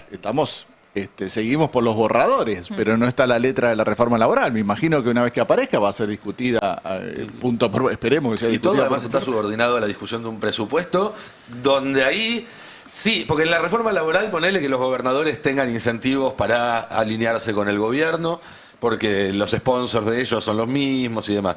Ahora, en el presupuesto se va a discutir de guita y mango que no le toque a uno le va a tocar a otro. Ahí sí va a ser muy difícil para el gobierno dejar contentos a todos como para construir una mayoría que le permita avanzar. En eso arranca hoy Diego Santilli, que a las 3 de la tarde va a recibir a Ignacio Torres. Nacho Torres, gobernador de Chubut, es el debut de Santilli como ministro de Interior. Ayer les cuento, Adorni tomó posesión de la planta baja de la Casa Rosada, los históricos despachos del Ministerio de Interior que ocupó Francos de repente en jefatura de gabinete y se transformaron en la jefatura de gabinete del gobierno cuando nunca lo había sido. Adorni finalmente ocupó ese despacho ayer. Me contaron que hubo una limpieza energética ayer, un clásico de Karina Milei. Sucedió ayer. ¿Santilli también? Santilli no, pero se habla de inciensos y palos santos. Uy, el palo santo, cómo lo odio. Sí, a mí me hace doler la cabeza el palo santo. Porque Macri usaba cuencos tibetanos. Sí. Bueno, Macri era más sofisticado y cosmopolita y esto es más... No, esto es más esotérico. Viene más de la rama de Karina Milei. Ya se había hecho con el despacho de Eduardo Serenellini. No sé si se acuerdan, fue secretario de Comunicación. Karina Milei se lo quería sacar encima, Milei no, finalmente ganó Karina, como gana siempre, y finalmente lo sacaron. Y cuando se fue Serenellini, ese mismo día se hizo una limpieza energética. Johnny, pero la interpretación sería como que Francos y Catalán dejaron energías no, me decían ¿o? eso, no es que tienen mufa encima, sino que se hace siempre, es una especie de bautismo. De limpieza. De limpieza, de buenas ondas para que sea buena la gestión del que viene, en este caso Manuel Yo Adorni. realmente espero que sea una excusa para revisar que no hayan dejado micrófonos. Con una mano en el corazón. También puede ser. No estoy del todo en contra, qué sé yo, hay que usar todas las herramientas para tener un futuro mejor, ¿no? Yo te quería preguntar. Sí, Fernando Soriano. Jonathan, que estás muy elegante hoy. Sí, gracias. ¿Cómo fue? ¿Entró gente de afuera para hacer esta limpieza? ¿Sabés? El gobierno tiene gente que sabe de esos temas y se ocupa de esos temas. Karina Milei tiene gente que sabe y se ocupa de esos temas. ¿Dentro del gobierno? ¿Tienen un sueldo? O sea, no es contratado. Pero no laburan de hacer limpiezas energéticas. Tienen otros trabajos, pero tienen este tipo de conocimientos que yo no tengo, por ejemplo. Esta vez no se afanaron una escalera de mármol, ¿no? Porque Macri había hecho unas limpiezas y de repente se había ido una escalera. Desapareció un par de cosas. O sea que la oficina del jefe de gabinete ya no es la que está al lado del despacho presidencial como fue históricamente. Exactamente. Eso pasó a partir de Francos. Digo, toda esa parte se la quedó Karina Milei. La histórica jefatura de gabinete... O sea, la esquina esa, lo que es la esquina que da como al helipuerto. Ahí está Karina. Sí. Ahí está Karina Milei, desde que arrancó, está la secretaria general de presidencia, que es Karina Milei, lo que era históricamente jefatura de gabinete. Francos arrancó como ministro de Interior, recordemos, por eso ocupaba el Ministerio de Interior. Cuando pasa a jefe de gabinete dice, bueno, yo me quedo acá, ya está, despacho gigante y demás. El problema ahora es que van a estar el jefe de gabinete, el ministro de Interior, juntos. Y estamos hablando de un ministro de Interior con volumen político de verdad, no Lisandro Catalán, que el resto hay que decirlo, no tiene volumen político. Santilli tiene otro volumen político, tiene otra gente, tiene un equipo grande. Hay que ver cómo conviven. Yo el otro día, esto voy a contar una intimidad. Las oficinas que históricamente eran del Ministerio de Interior, que estaban algunas en planta baja, al final del Patio de las Palmeras, y otras inmediatamente arriba. ¿Esas ya no son más del Ministerio de Interior? ¿Catalán no laburaba ahí? No, Catalán laburaba. Yo el otro día voy a contar una intimidad. Cuando se va Catalán me llevaron a su despacho a conocerlo vacío. Porque yo dije, che, ¿de dónde va a ir Santilli? En el despacho de Catalán, ¿lo puedo ver? Bueno, hicieron una excepción, me llevaron a verlo. ¿Y te dio mala vibra? No, tiene olor elegante, ¿viste? Todo en rosado, tiene olor a pulcro, a limpio, nada. Los despachos importantes de Casa Rosada son limpios. No sé si me dio mala vibra. Tenía así un cuadro de Milei, eso no sé si a vos te representa mala vibra o no. La verdad que bueno, tiene un cuadro de Milei colgado con la banda presidencial. Me hicieron pasar, es ínfimo. ¿Y las oficinas del Ministerio de Interior? Digo, porque tenía una parte muy grande de la Casa Rosada del Ministerio de Interior. ¿Ahora eso quién lo ocupa? ¿La de primer piso? Todo el bloque que era el Ministerio de Interior. Y ahora era Franco. Ahora era Franco. ¿Va a quedar Adorni el ahí? Salón de los Escudos, decís vos, por ejemplo. Era Guillermo Franco. O sea, ahora lo que antes era el Ministerio de Interior es jefatura de gabinete.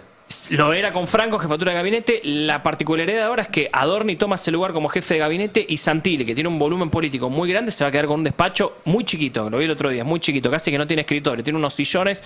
No, yo insisto, para mí ahí Santilli va a decir, che, voy a recibir gobernadores y demás, va a ser mi lugar. Entiendo, está bien, que Adorni se quede acá. denme un lugar más grande acá adentro. Aparte tenía una lógica el Ministerio de Interior que tenía el Salón de los Escudos, claro, que es donde están los escudos de todas las provincias. Tal cual, que es muy grande. Es ahí donde hacen las reuniones, hay una gran mesa y la lógica de están todas las provincias es el Ministerio de Interior. Exactamente. Bueno, ahí lo recibía Guillermo Franco, bueno, también Guado de Pedro y demás, los ministros de Interior. El tema es que eso como se reconfiguró a jefatura de gabinete, quedó medio rara la Casa Rosada y Karina Milei tiene arriba tomada la histórica jefatura de gabinete, así que no hay manera de sacarla a Karina Milei de ahí. No sé dónde va a terminar Santilli, tal vez acepte y se queda en ese reducto bien chiquito, compartiéndolo con Adorni. Adorni obviamente se quedó con el despacho más grande y demás. Hay que ver cómo se da eso. Pareciera que Santilli va a aceptar. Hoy a las 3 de la tarde, lo va a recibir a Nacho Torres, un pro puro, y a las 4 va a recibir un peronista aliado del gobierno, como Raúl Jalil Catamarca. Y el lunes también hay novedades, porque esta ronda de recibir gobernadores sigue. El lunes lo va a recibir a Marcelo Rego, gobernador de San Juan, a Gustavo Sáenz de Salta, y para mí lo que va a ser una de las fotos del día, Martín Yarlora, gobernador de Córdoba, va a estar el lunes en la Casa Rosada. Al final se junta con Pituquitos de Recoleta, Yarlora. ¿Viste? Al final... A Kicillof no lo va a llamar. A ver, el gobierno para afuera está diciendo que no va a pasar. El tema es que Santilli, con su ambición de ser primero candidato y después gobernador de la provincia de Buenos Aires en 2027, va a quedar ahí en una posición bastante rara, de darle la espalda a los bonaerenses. Claro. Vamos a ver cómo termina de contar esto el gobierno y cómo termina de contar esto Santilli y cómo lo terminan de llevar a cabo. Yo entiendo que Santilli va a tratar de pujar para de alguna manera tener diálogo con la provincia de Buenos Aires fluido, porque él si va a llegar a 2027 sin, habiéndole dado la espalda a la provincia de Buenos Aires, demostrando odio a los bonaerenses, sin darle un mango a la provincia de Buenos Aires, si el gobierno nacional va a fundir a la provincia de Buenos Aires, no le va a dar un mango, el gran responsable va a ser Santilli, que es ministro de Interior, y Santilli en 2027 quiere ser gobernador. No voy a darle ideas, pero un conflicto parecido se había dado en su momento durante el gobierno de Néstor y el primer gobierno de Cristina, sobre todo durante el primer gobierno de Cristina, donde estaban peleados con Scioli, Néstor y Cristina, y al mismo tiempo, obviamente, el electorado más importante para ellos estaba en la provincia de Buenos Aires. En su momento, la resolución que habían encontrado era que negociaban directo con los intendentes. Claro. El problema que tiene Santilli para eso es que la mayoría de los intendentes son peronistas, no son de la Libertad Avanza, así que y habrá encima que están ver. con Kicillof, encima están y además en un están bloque alineados fuerte con el gobernador. Sí, va a tener un problema ahí Santilli, hay que ver qué va a pasar con eso, hay que ver cuánto puede llegar a ganar ese terreno él y cuánto Milei le dice, y Karina le dice, no, mira, hasta acá.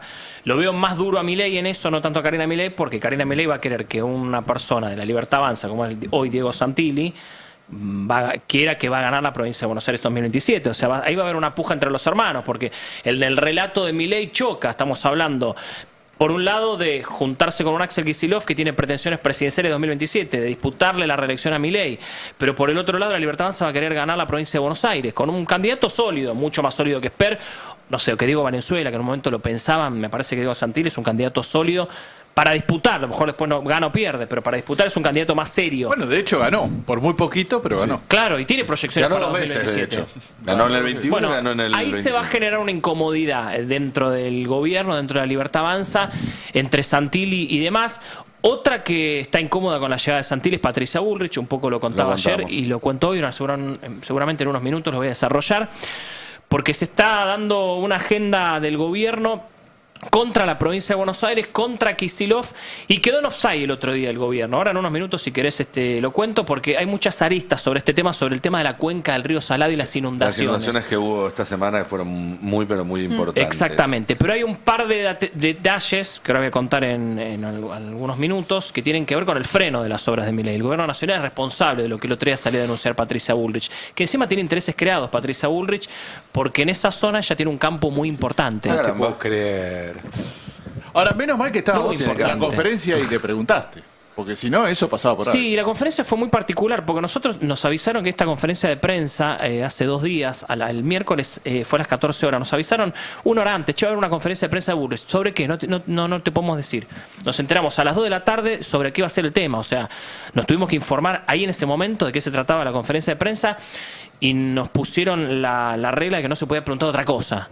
Entonces, de hecho, un colega preguntó otra cosa y Patricia Bullrich no quiso contestar. Dijo, así que tuvimos que improvisar algo, alguna pregunta que finalmente le fuimos a preguntar sobre eso y no supo responder. Patricia Bullrich. Con razón te quieren dar un cargo, para que dejes de hacer preguntas. Y tal vez, si viste que se suele hacer en política ese. Si rompe los huevos, mejor contenelo y mételo. Así es.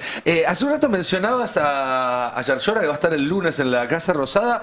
Ayer salió en algunos portales una información de un acercamiento entre Yarlora y Cristina. Te miro a vos por cordobés, pero lo tiro sobre la mesa. Sí. No sé si alguien sabe algo. Fue bastante enérgicamente negado y desmentido por la gente cercana a Yarlora.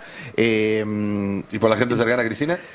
No hubo declaración al respecto, pero sí me parece que también lo que buscaba Yarlora era despegarse de una posibilidad que también se había rumoreado en las últimas semanas de acercamiento con Kicillof. Claro. Que eso también, bueno, desde el espacio del gobernador. Él quiere jugar a que no sepa, no está cerca de ninguno de ellos. Exactamente. Pero sí de Milei. Bueno, cada uno elige con quién. Sí, ahora obviamente viró el discurso. Está derrotado Yarlora, está derrotado el cordobesismo en general después de esta elección. Un poco el discurso de la narrativa es la que tienen todos los gobernadores ahora, que es que bueno, el gobierno está legitimado con los votos, entonces a partir de ahí la responsabilidad de los gobernadores es la de acompañar alguna de las reformas que tiene planteado el Poder Ejecutivo Nacional. Esta vez por lo menos no habló en contra de los porteñitos antes de ir a arreglar con un porteñito. No, eso es un discurso muy para Córdoba. Igualmente a mí me divierte mucho eso porque en general es un discurso bastante repetido por el cordobesismo, digo, era un mantra de la Sota. Sí, sin duda. Creo que el tema de cómo se nacionalizó una elección, en este caso la elección de la ciudad de Córdoba del 2023 fue, claro, 2023, terminó poniendo relevancia a nivel nacional a un discurso que en Córdoba fue muy repetido, desde el cual se construyó.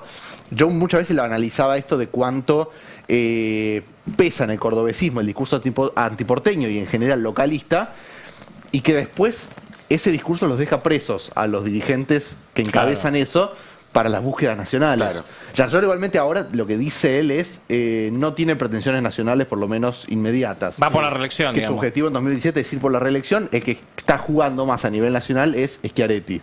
Pero que igual también fue uno de los grandes perdedores que le fue muy mal de la elección. Fer, ¿vos tenías algo para agregar sobre este tema? No, yo me parecía, la verdad que no había hablado con nadie a propósito de este tema, pero cuando vi esa nota me pareció descabellado, no veía... Hablamos de una nota en la Política Online, citémoslo, después tuvo réplica en otros portales, pero el primero en publicarlo fue la Política Online. No veía la ganancia de Yarlora en ese encuentro con Cristina, o ese posible contacto con Cristina, y menos en Cristina ver a Yarlora como posible candidato a presidente para enfrentar a Kicillof. Sería una cosa, me parece... Sería raro, difícil de explicar seguramente. Sí, difícil de explicar.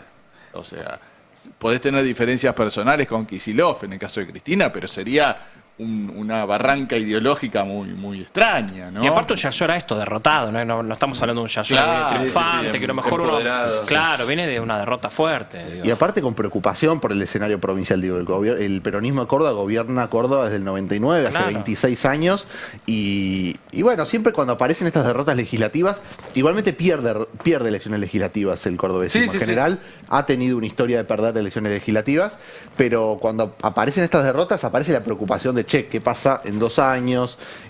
Hoy el gobierno de Córdoba está muy, sobre todo después de la derrota, muy concentrado en tratar de recuperar la provincia. Pero siempre han tenido una lógica que es el antikirchnerismo. Sí.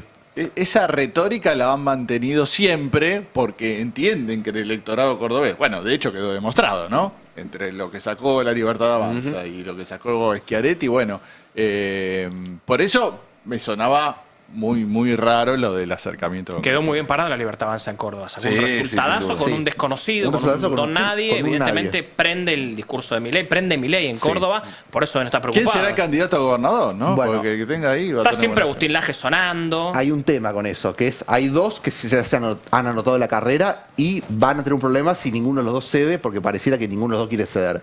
Rodrigo de Loredo, Luis Juez. Los dos quieren buscar la bendición de Javier Milei. Ninguno es propio. Ninguno es propio, o sea, pero lo más probable es que Karina a último momento termine eligiendo un tercero. A Bornoroni, que de esta hecho semana, es el que armó, ¿no? claro, esta semana lo ratificó como jefe de bloque a Gabriel Bornoroni, que es cordobés, jefe de bloque de la Libertad Avanza en Diputados. Y es el presidente además de la Libertad Avanza en Córdoba. Es el hombre de Karina Milei en Córdoba. Todavía no ha expresado Bornoroni públicamente su intención de ser candidato a gobernador. Sí lo han hecho Juez y de Loredo, que saben que necesitan del aval de Milei para tener una alianza. Lo que yo no creo es que si finalmente Karina Milei decide que sea Bornoroni, no los veo a de Loredo y a Juez bajándose de esa lucha para dejarles espacio a la Libertad Avanza. Me parece que eso va a generar directamente una ruptura y vas a tener una multiplicidad de candidatos opositores, cosa que le conviene a claro, exactamente. Sin ninguna duda. Mencionábamos hace un rato a Cristina y ayer, bueno, fue el comienzo de un nuevo juicio, en este caso por la causa Cuadernos, una causa que quienes vienen escuchando, leyendo el Destape desde hace años, conocerán de sobra los argumentos que deshacen esa causa. Desde el comienzo, el forum shopping grosero que hubo por parte de quienes decidieron iniciarla, la participación de agentes de inteligencia también en ese puntapié inicial, la historia de los cuadernos que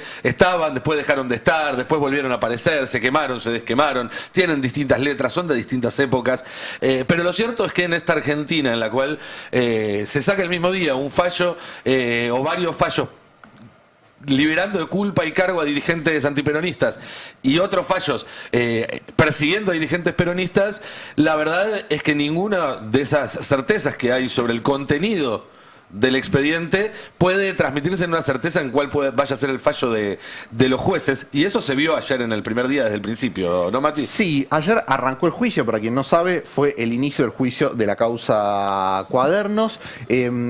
Primero, si querés, para arrancar, un motivo de enojo de algunos medios y algunos periodistas de los que impulsaron y de los que estaban bastante ilusionados con el arranque de este juicio, por el formato.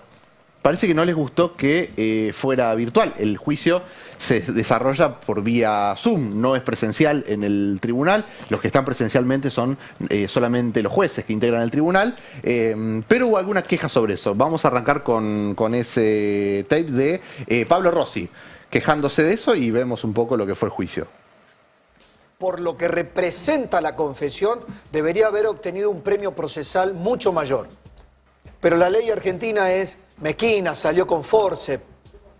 Bueno, el kirchnerismo dice que es anticonstitucional, que sirvió para que fueran extorsionados los empresarios que confesaron la coima. Yo le quiero preguntar, ¿por qué la virtualidad? ¿Por qué no tenemos una sala que entren 200 personas? ¿No merecían los argentinos, todos nosotros, ver sentados en el banquillo de los acusados como corresponde a los imputados por delitos graves? Recién el doctor Claudio Sin, cuando hacía este comentario, buscaba los antecedentes del Manipulite. 400 personas o más en una misma sala. Bueno, parece que no les gustó el formato fue vía Zoom. Creo que esperaban un producto más televisivo, que era el de Cristina yendo a... Sería la foto de Cristina en la caminata. La foto de Cristina también en el banquillo de los acusados, sí. Una cosa más, no sé si amarillista, pero sí... televisiva, ¿no? Televisiva, que la mostrara un poco más. Cristina apareció, la verdad, que bastante poco en la audiencia de ayer, porque el que estaba en cámara era Beraldi, ella estaba al lado de Beraldi, de su abogado. En un momento, el juez, es cierto, pide que los imputados que no estaban en cámara aparezcan para que se sepa que estaban ahí. Ahí Beraldi gira la computadora y se ve esa imagen que vimos en pantalla, en la que Cristina se notaba que estaba haciendo otra cosa, estaba hablando con otra gente, no estaba prendida y escuchando el debate oral. Eso, bueno, fue interpretado justamente por algunos comunicadores como que era una provocación, pero con este formato sí arrancó el juicio.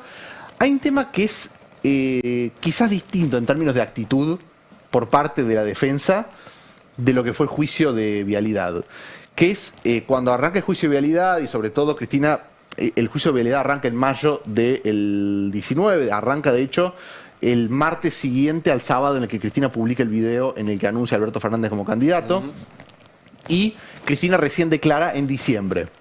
En diciembre Cristina, del 19, declara, y de esa declaración, esa famosa frase de preguntas tienen que contestar ustedes, no yo. Y ahí lo que Cristina dice es, este tribunal del lawfare ya tiene la condena escrita. Es decir, había una interpretación en ese momento de que no había ninguna posibilidad de que no hubiera una condena en esa causa por las características del tribunal. Esa actitud por lo menos parecía ser distinta en este caso. Lo que dice en torno a Cristina es, estamos viendo qué onda, estamos viendo, y lo que dice es que esto va a identificarse en las chiquitas. Que las decisiones chiquitas por ahí no es las de grandes resoluciones, sino que en aquellas cuestiones muy procesales se va a ir viendo cuál es la tendencia, si es que hay una tendencia por parte del tribunal. Lo que había pasado en Vialidad es que había muchas cuestiones, sobre todo en el arranque, que daban cuenta de que el tribunal tenía una animosidad para con ella. Algunas cosas, digo, que son chicas, pero por ejemplo, la acusación había sido transmitida en vivo y en directo, y cuando le tocó el turno de declarar a Cristina, el tribunal prohibió que se transmita en vivo, y de hecho echó periodistas que estaban transmitiendo en vivo por Instagram. Con lo cual, en eso ya se veía que había una animosidad, digamos, que había una actitud del tribunal que era contraria a cualquier cosa que pudiera significar derecho de defensa por parte de Cristina, y que por lo menos la actitud en este caso, en este juicio, por lo menos es de suspenso. El tribunal es el número 7 de Federal de la Ciudad de Buenos Aires, integrado por Enrique Méndez Signori, Germán Castelli y Fernando Canero.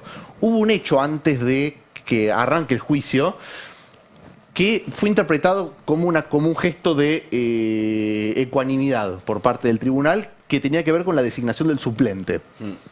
Bueno, hubo una remoción por parte del tribunal de un suplente anterior. Cuando tenía que decidirse el suplente, hubo un planteo de la Fiscalía contra Gabriela López Iñiguez, que era jueza de la causa por la que estuvo imputado Marcelo D'Alessio. Y lo que decía la Fiscalía es que en ese fallo ella ya había emitido consideraciones sobre la causa Cuadernos por la vinculación de Marcelo D'Alessio, o supuesta vinculación de Marcelo D'Alessio, en lograr las confesiones de los empresarios. Se la removió a López Iñiguez, y el siguiente propuesto fue Andrés Basso. Ahí la defensa de Cristina planteó que Andrés Basso ya la había condenado por la causa de Vialidad, con lo cual ya tenía consideraciones previas sobre Cristina, y lo que decidió el tribunal es remover a Andrés Basso también. Esos gestos lo leyeron como un gesto de, bueno, por lo menos a priori... porque en Vialidad tenías a los jueces que habían ido a jugar fútbol a la Quinta de Macri, a los que salían con el matecito del escudo y demás, y se los mantuvo en todo momento. Nunca se dio lugar a esos planteos. Exactamente, y siempre la respuesta del tribunal era contraria a la recusación del fiscal también y todo. Bueno, acá por lo menos ese gesto lo leyeron como algo de, bueno, por lo menos puede ser un gesto de que el tribunal a priori quiere que las cosas se desarrollen de manera normal y sujetas a derecho. Pero obviamente todavía hay cautela, creo que es la palabra, respecto de sin eso. duda. Porque también están los sectores que empujan por la condena a Cristina y al resto, están empoderados ahora después del resultado electoral. Sí. Y creo que también hay una cuestión de que esto viene después de una elección. A partir de eso, bueno, también parece que se incrementa la presión sobre también una imputada que ya está condenada y ya está con prisión domiciliaria en este momento. Un juicio, datos: 87 imputados, 19 son exfuncionarios, 2 son choferes y 65 empresarios. Y hay una cuestión respecto del tiempo también, que es que hay 626 testigos, lo cual da cuenta de que va a ser un juicio largo. Es más o menos el quíntuple de testigos de lo que tuvo la causa Vialidad, que duró 3 años y medio. O sea, Mati, si va a ser una audiencia por semana con 600 testigos, estamos hablando de un juicio de 5 años.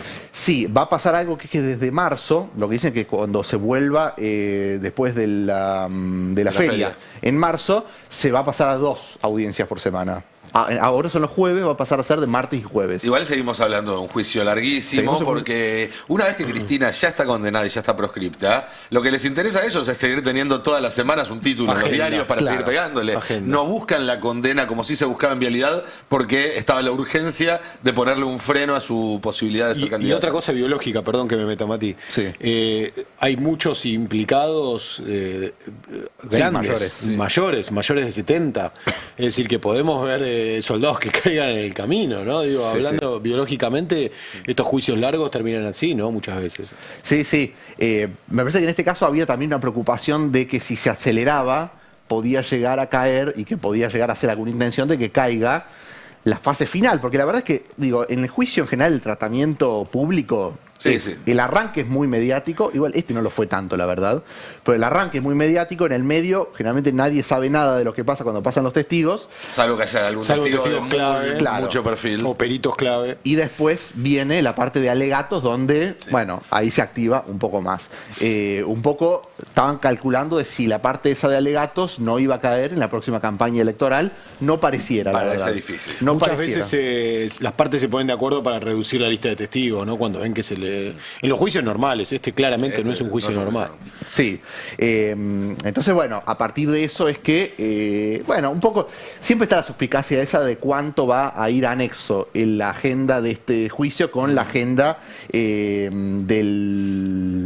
de la política, la agenda electoral, la agenda en general. Sin ninguna duda. Bueno, la defensa en general de Cristina y de todos los funcionarios que se defienden en este caso, un poco la tenemos.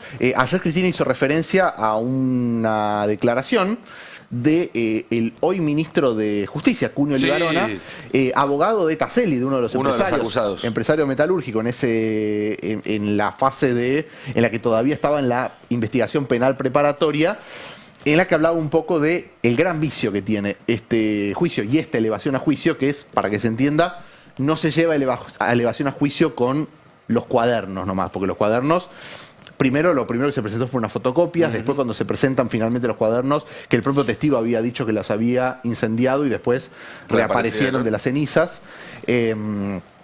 Bueno, los peritajes dieron que tiene tachaduras, que tiene sobreescrituras, que no se puede asegurar que sea una escritura uniforme, o sea, que lo haya escrito toda la misma persona. Pero la aparición primero de las fotocopias fue la que sirvió como sustento para las detenciones en prisión preventiva de empresarios a los cuales se les logra declaraciones, que son esas declaraciones las que te hacen llevar a juicio. Sí, declaraciones que se tomaron de forma irregular, sin ningún tipo de registro audiovisual, que es lo que se exige por la ley. Y también vos mencionabas recién las tachaduras, las distintas letras. Hay que recordar, porque esto está en el marco de un proceso que no es solo argentino, sino de lo que fueron todas las causas que salieron después del escándalo Odebrecht en Brasil, que voltearon un gobierno en Perú, que se utilizan al día de hoy para mantener a Rafael Correa exiliado porque no puede volver a Ecuador y demás, pero que en Ecuador trataron de hacer exactamente lo mismo, es decir, apareció un cuaderno donde supuestamente estaban anotadas todos los casos de corrupción de Correa. Pero lo que pasó ahí es que los jueces pudieron meter mano en el cuaderno antes de que digan que lo destruyeron, lo quemaron y demás, pudieron hacer un verdadero peritaje y demostraron que lo que se decía que había sido escrito a lo largo de mucho tiempo, entre los años, creo que era 2013 y 2015, había sido escrito en un viaje en avión en el 2018. Claro. Y acá pasó lo mismo, solo que no se llegó a poder peritar el material, pero está claro que el modus operandi era el mismo y que es toda una gran farsa. Sí, y de hecho hay otra cosa también que se vincula con la política, que es en diciembre del 16 sale la ley del arrepentido y queda claro después en la causa por qué había urgencia por sacar la ley del arrepentido, porque fue justamente la que después permite que se obtengan estas declaraciones a través de algo que describieron muchos empresarios, que era les dieron a entender o les daban a entender que si declaraban implicando a funcionarios o a la propia Cristina, se iban a su casa, si no lo hacían, quedaban presos. Tenemos el audio de Cunio Libarona. Y tenemos el audio de Cunio Libarona. Porque es muy gráfico. Hoy ministro de Justicia, pero que en ese momento abogado de uno de los empresarios, decía qué es lo que había pasado con su defendido. ¿En qué situación queda tu defendido, Taselli? Mira, Taselli es así. Está detenido, la verdad que no sé por qué. ¿Fundamentó, al menos verbalmente, te fundamentó el juez el motivo de la detención preventiva? No, simplemente dijo, el juez ordenó la detención y entonces queda detenido. Lo que me resultó raro es que se estaba hablando de los cuadernos, si eso era la imputación, hasta ahí entendía, pero después le entró a preguntar de otras cosas. Si no soy indiscreto profesionalmente, ¿qué le preguntó? De transportes, quizás, porque Taselli también anduvo en transportes. Entonces empezó a preguntar de transportes, y que no era el objeto de la imputación. Y me parece que, me preocupa que esto tenga que ser así. Tenés que arrepentirte y confesar algo e involucrar gente. Si decís que sos inocente, quedás preso. me dio esa sensación y me alarmó cuando me fui. Es decir, hay que ir y confesar, si no quedas preso, y no me gusta. Pero para que me quede claro, Taselli negó la imputación y no está previsto que se presente como colaborador imputado. No, salvo que quede preso, entonces va a tener que inventar algo y confesar algo, involucrar a alguno. Es bravo eso que está diciendo. Si no sale en libertad en breve lapso, va a mentir y va a involucrar a alguno. Perdón, ¿escuché bien yo, Darío? ¿Escuchó usted esto último? Escuchamos todos bien. ¿Escuchó todo lo que dice? Va a mentir y va a involucrar a alguien si no sale en libertad. Era un poco la actitud de muchos empresarios, pero acá lo está diciendo quien hoy es ministro de Justicia del gobierno de Javier Milei, ¿no?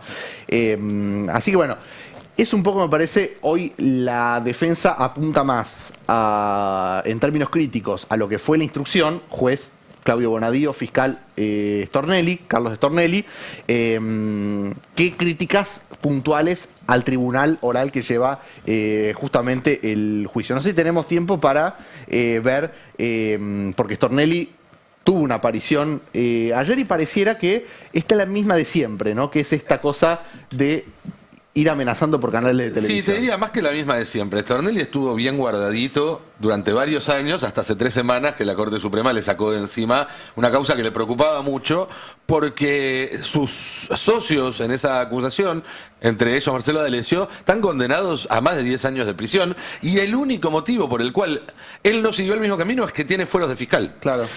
Fueros que no se le removieron durante el gobierno de Alberto Fernández, pero yo diría, Stornelli estaba bastante asustado con esa causa hasta hace poco y ahora que la Corte Suprema se la sacó, se siente con vía libre para decir este tipo de cuestiones, que es este mensaje que vos venís a traer. Sí, fiscal de la Nación fue el encargado de llevar adelante esta investigación que está, por como mínimo, sospechada de haber extorsionado empresarios para que declaren cosas que no eran reales o por lo menos no eran la que iban a expresar si no operaba esta extorsión. Bueno, esta aparición tuvo televisiva ayer, tape número 3, Carlos Stornelli. Pasaron hace un ratito que Juan Martín Mena, sí. No sé cómo se llama. Guado Pedro, perdón, Guado Pedro. No sé si yo le sugeriría que guarde un poquito más de silencio. Epa. Bueno. ¿Por qué? Consejo nada más, qué sé yo. Consejo. ¿Por algo que lo puede complicar? No, nada, pero todos sabemos quién es quién. De Guado Pedro habla, no de Mena, para diferenciar. Bueno, un fiscal federal amenazando gente. Mafioso amenazando gente, que es lo que sabe hacer.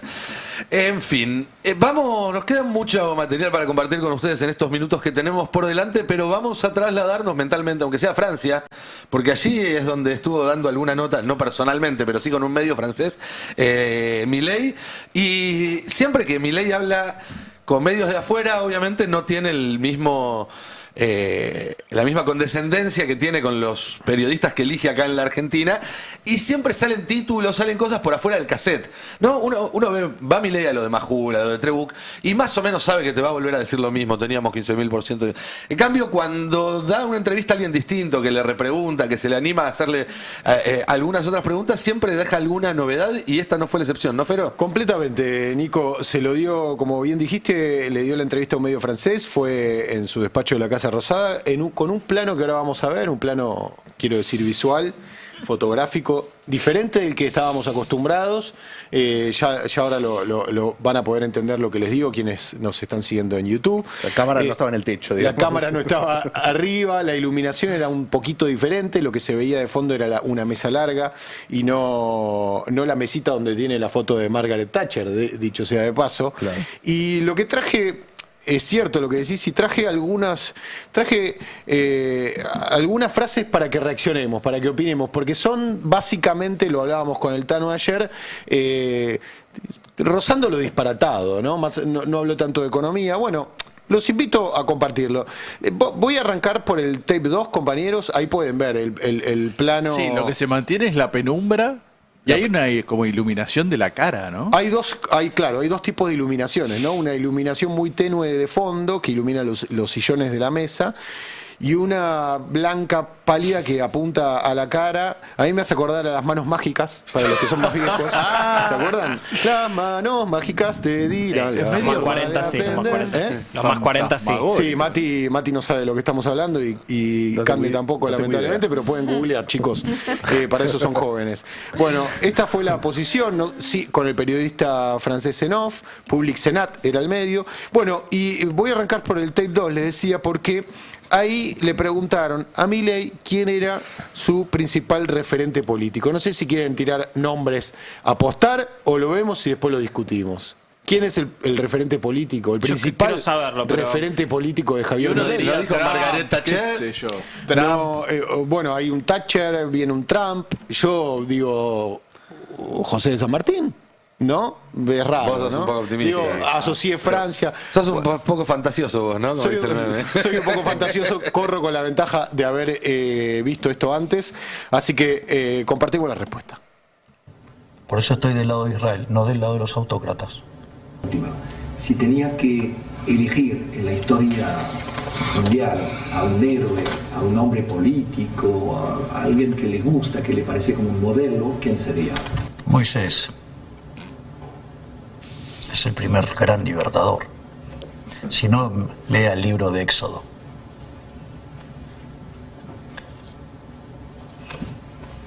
¿Quiere un héroe de la libertad? Vea a Moisés. Muchísimas gracias. No, por favor. Y levanta las cejitas, o sea, está dando una respuesta. Me mata porque el periodista medio como que no lo puede creer, ¿no? Como que, ok, dice. Lo descolocó, él hizo un silencio bastante bien entrenado, pareciera, y es verdad lo que dice Cande, levanta la cejita como diciendo, te cagué, ¿no? Era la respuesta ¿No que te imaginabas esta respuesta? Es cuando habló, no había dicho que era Moisés, sino que él era predicador de Moisés y Moisés Él era era Aarón Karina. y Karina Claro, era Moisés. Karina era Moisés. Bueno, su biógrafo Juan Luis González en Press, estamos ante la primera presidencia mesiánica de la historia, tiene que ver un poquito con esto también. Totalmente, ¿no? Para los que no saben, yo tampoco soy un especialista, Moisés en la historia hebrea liberó al pueblo hebreo de Egipto, si no entiendo mal, ¿no? Bueno, hubo una época en la que Milei publicaba en Instagram cosas en hebreo y hacía referencias bíblicas. Cuando se cayó la ley base es una cosa también. De hecho, como parte de su paso por Nueva York, creo esta hora en esa ciudad, va a visitar nuevamente a Jabal Lubavitch, que es una secta con mucha participación en política, y que es a donde él fue de visita cada vez que estuvo en esa ciudad. Sí, creo que iba a estar hoy, y ahí es donde creo que pidió ser presidente en algún momento, con lo cual su raíz de fe debe estar aún más tensa, ¿no? Más convencida. Preparen el tape 1, chicos, en la producción, porque quiero, voy a incorporar una nueva terminología, un neologismo que no lo incorporo yo, sino que lo incorpora Milei en la TV francesa, una autopercepción. Milei se autopercibe como un gran divulgador e incorpora una palabra nueva que no se las voy a adelantar, lo vamos a ver en el tape 1. ¿Quién es Javier Milei?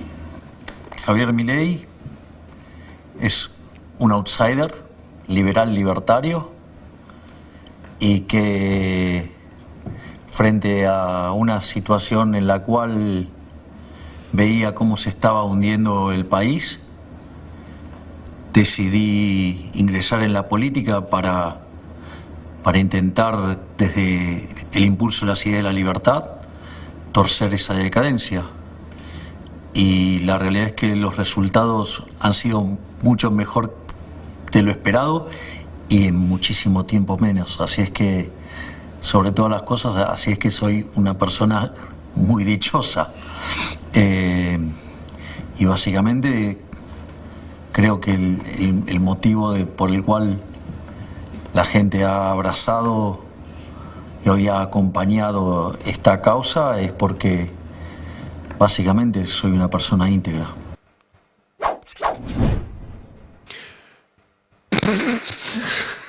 Dios mío. ¿Qué sé yo? Qué potencia tiene el silencio en la radio, ¿no? Bueno, el streaming. ¿Qué decir? No se puede decir mucho más. Igual traje para que reaccionen, chicos. Pueden reaccionar. Paleo libertario. habría que deconstruir esa terminología. Paleo significa antiguo y libertario, como diciendo un libertario original, un libertario de la vieja escuela. Claro. Cuando en realidad es todo lo contrario. Pareciera que no, de hecho él se autopercibe outsider en la misma oración, ¿no? Un poco es un paleo libertario línea Moisés. Podríamos ir concluyendo, ¿no? Sí, que no era muy libertario Moisés. Pero bueno. Bueno, se supone que liberó a un pueblo. Habría que ver en qué órdenes lo ponemos. También tuvo explicaciones... Claro, ahí está confundiendo libertario con libertador. Son dos cosas distintas. Si no, vamos a jugar la Copa Libertario de América. No te podría decir que de esas ganamos muchas, pero... Sí. Mejor no doy idea, porque últimamente con los amiguitos que están haciendo Infantino, Trump y demás, cambian, no sea cosa que... Es que la verdad es que no quiero volver a temas que ya hemos discutido y vamos a seguir discutiendo porque le quedan 2 años de gobierno a Milei, pero de liberal no tiene nada, ¿no? Este gobierno. Absolutamente nada. Eso está quedando claro, es un gobierno conservador.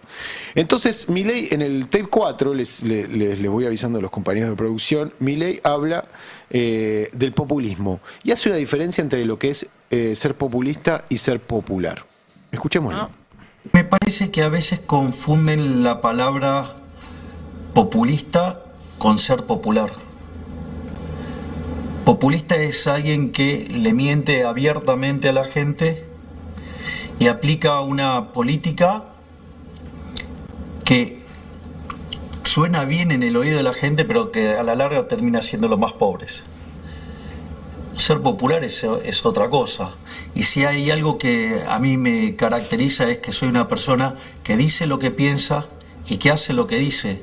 De hecho, esto es tan así que yo hice la campaña electoral con una motosierra, con lo cual a nadie le va a sorprender lo que hice en materia de política fiscal. Y también si hay algo que fue muy claro fue mi política internacional. Usted puede ver los actos y usted va a encontrar y se va a sorprender que hay banderas de Israel. Por lo tanto, digamos, mi alineamiento de política está muy claro en lo que tiene que ver con la política económica y con la política internacional. Bueno, ¿Qué ensalada, ¿no? ¿De dónde saca que el populismo es mentirle a la gente?